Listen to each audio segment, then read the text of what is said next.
Hello and welcome back. In this session, we will look at the part 3 of your scenario-based questions on AWS. Now, we already looked at your part 1 where I've covered 10 common scenario-based questions, and then we did part 2 where again I've covered 10 common AWS scenario-based questions, and now we'll look at your part 3 where again I'll be covering 10 more very common scenario-based questions that you can expect in AWS. Now, once again, before we start off with the session, please don't forget to hit the subscribe button. So, the first question that we have is, you have an application which requires low latency access to the data. Which AWS service should you consider for caching frequently accessed data? Now, in AWS, whenever we talk about caching your data, one of the very common service we have is your Elastic Cache service. So we can make use of this AWS Elastic Cache service, which is a database. Okay, we can make use of this to store your data in the form of cache. So it's a managed caching service, and we can use this to reduce the latency of your data by caching your very frequently accessed data, and this is your in-memory database. Under this, you'll have two options. You can go with your Redis and also your memcached. So here, if you search for Elastic Cache, let's see, where is that? Yeah, there's my Elastic Cache. So it's your in-memory database, and when you're creating this, you have the option of choosing between your Redis cluster and your memcached cluster. So in AWS, whenever we talk about caching your data or your in-memory database, AWS Elastic Cache is a service that we can make use of. The next question we have is, how can you back up your Amazon RDS database to ensure the data durability and the recoverability of your data? So basically here we are talking about taking backup of your database. Now, Amazon RDS, that's one of your database service that we have in AWS. Now, with your Amazon RDS, we have two options to take the backup of your data. One is your automated backup, and then we also have the manual backup, which is your database snapshots. Now, you can enable the automated backups when you are creating the database. So let's say we'll search for the RDS. So there's my RDS service, and when you're creating the DB instance, when you're launching the DB instance, you can enable the automated backup. So by default, it is enabled. So let's say I'll go with MySQL just for the sake of example. And if you scroll down, you should be able to see under this, let's see, advanced configuration. Here, you can see this backup. So enable automated backup. So that's one option you have. And the other option you have is your manual backup. So I'll show that in some time. Now, automated backups, these are taken daily on a recurring schedule. So whenever you're enabling these automated backups, you will be defining the backup window as to when you want this backup to be taken. Now, you can either go with no preference, where AWS will choose the date and time, or you can define the window as to when this backup should be taken, and this will be taken on a daily basis once it is enabled. The other option you have is your snapshots, which is your manual backup. So this is your user initiated. So whenever you want the backups, you can go and take a backup of the database, and this will take a snapshot at that particular time. So this is manually created. So your automated backups, these are your daily snapshots which are automatically taken, and then your database snapshots, these are your manual snapshots. So whenever you want, as a user, you want the backup of the data, you will go and manually take the snapshot of your database. The next question we have is, your organization needs to ensure compliance with the encryption requirements for the data at rest.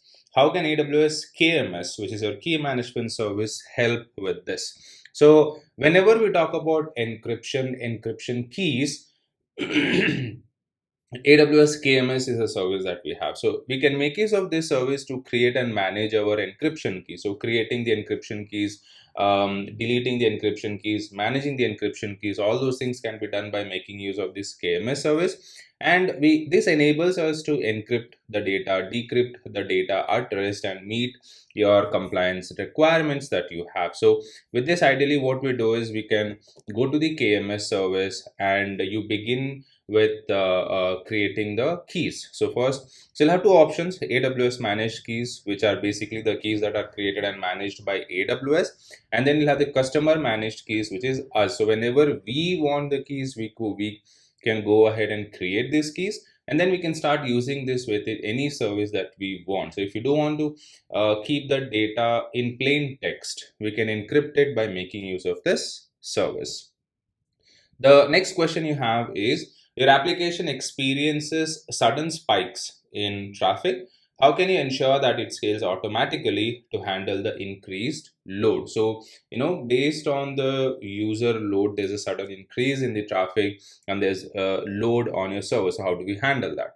Now, one option we have is we can make use of your auto scaling groups to increase and decrease the number of servers to handle the load. So by using this service, it automatically will adjust the number of instances that are required in response to the traffic changes, ensuring that the application can always handle the increased load. So by making use of this service, we can automate the scaling up and scaling down of your instances, so that if the traffic is high, we will have more instances which will handle the load, and if the traffic is low, we will scale down the instances to handle the load accordingly. So whenever we are talking about scaling up and scaling down the EC2 instances, we can make use of your auto scaling groups for that.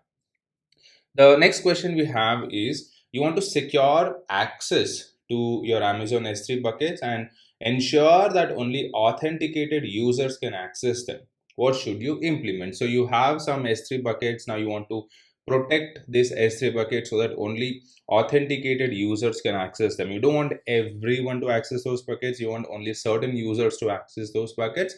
How can you do that? Well, here are a few options. So one option you have is you can implement the AWS IAM policy. So we can create your IAM policy. So we can go to the IAM service and we can create your policy. So policies are nothing but your permission. So you can define as to what the users can do, what the entities can do. So you can create this policy. The other option you have is you can also create your S3 bucket policy. So when you go to the respective S3 buckets, there also for the particular S3 bucket for which you're trying to control the access. So let's say, for example, this S3 bucket. So you can go to the permissions, and here also you have the bucket policy. You can use this also to define who can access this bucket and who cannot access the S3 bucket. Alternatively, you can also enable S3 access points to manage access more granularly. So here, if you go to this access points, you can also make use of this to control as to who can access the S3 bucket, the data that you have in the S3 bucket, who can access it. We can control that by making use of these options. The next question we have is, explain the benefits of using AWS Lambda for serverless computing. Now in AWS, whenever we talk about your serverless approach, Lambda is one of the very important service that we can leverage. So AWS Lambda, this allows us to follow, it's a serverless service, all right, and this allows us to run our code in response to events without the need to manage the server. So unlike your EC2 instances where we have to manage the service, with your Lambda service, we don't have to manage the service and we can run our code in response to events. So whenever there's an event, we can automatically execute the code without having to manage any servers by making use of this Lambda service. Now, the advantage you have with this is it scales automatically. Since we are not managing the servers, it will automatically handle the scaling up and scaling down of your resources. It also has your pay as you go model. So you're only going to pay for the duration and the resources that you're going to utilize. And this is the ideal service for building your serverless application. So whenever we talk about building your serverless applications, Lambda is one of the very popular and very important service that we have. The next question we have is, your organization requires strict access controls and auditing for your AWS resources. How can AWS CloudTrail help with this? Now, in AWS, whenever we talk about auditing your AWS account, CloudTrail is the service that we have. So CloudTrail is our auditing service which can help you to record any API calls that we are doing to the AWS or any actions that is being taken on the AWS resources, it provides an audit trail for that. So it keeps a record for any actions or any event that happens in your AWS account. For example, what time we log into the console, when we launched an instance, when an instance was terminated, everything will be recorded as an API call in this service. So this is your auditing service, and this helps ensure compliance, and we can make use of this auditing reports for your security analysis as to what people are doing with the AWS account, whether the users have the access that is needed for them and not any access that they should not be having. All this analysis can be done by making use of this records that is maintained by your cloud trial service. The next question we have is you need to replicate data between AWS regions for disaster recovery purposes. What AWS service can help you achieve this? So, for your DR setup, you want to replicate the data between two regions. How can we do that? Now, one option you have is we can make use of your Amazon S3 cross region replication to automatically copy this data between two regions. So here, when you go to your S3 buckets, if you go to the management, you should be able to see this replication rules. We can create this replication rules. We can define our source bucket, we can define our destination bucket, and whatever the data we will upload to the source bucket will automatically get replicated to the destination bucket. That way, if something goes wrong in the source bucket, we would have the data available in the destination bucket, and we can do our disaster recovery as and when it happens. Now, the advantage we have with this is it ensures that our data is durable, and also the data availability is very high. So even if something goes wrong in one region, we still have the data available in another region. The next question you have is your application needs to deliver real-time messages to your connected clients.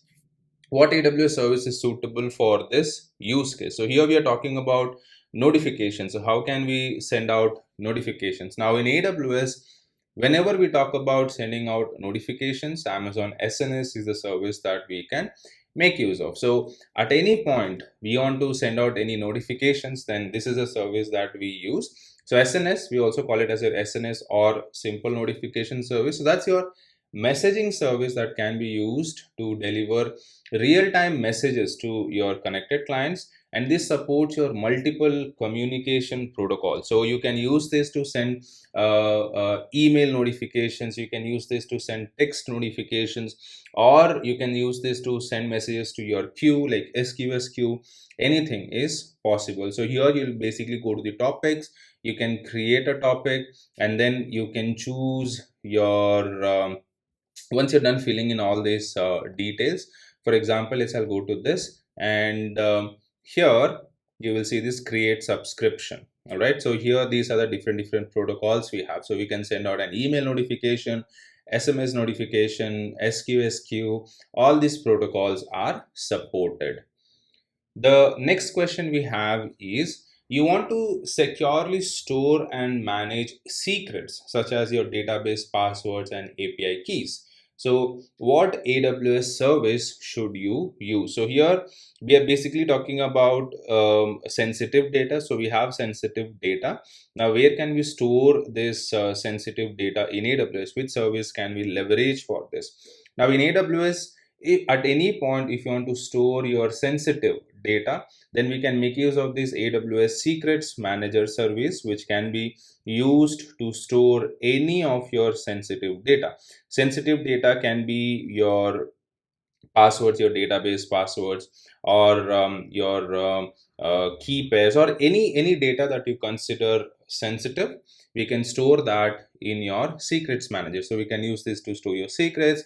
Any sensitive data you want, we can store that. So with this, you can go to the secrets manager service. So it's my service, and if you go to this service, you can start storing your data. So store a new secret. And what is it? So is it your database RDS credentials, or document DB, Redshift credentials for other database, or other type of secret. So it can be your API key, OAuth token, or anything, whatever you want to store, you can store that in your secrets manager. So whenever we are talking about storing your sensitive data, any data that you think is sensitive, and if you want to store that in a secure location, we can make use of your secrets manager service for that.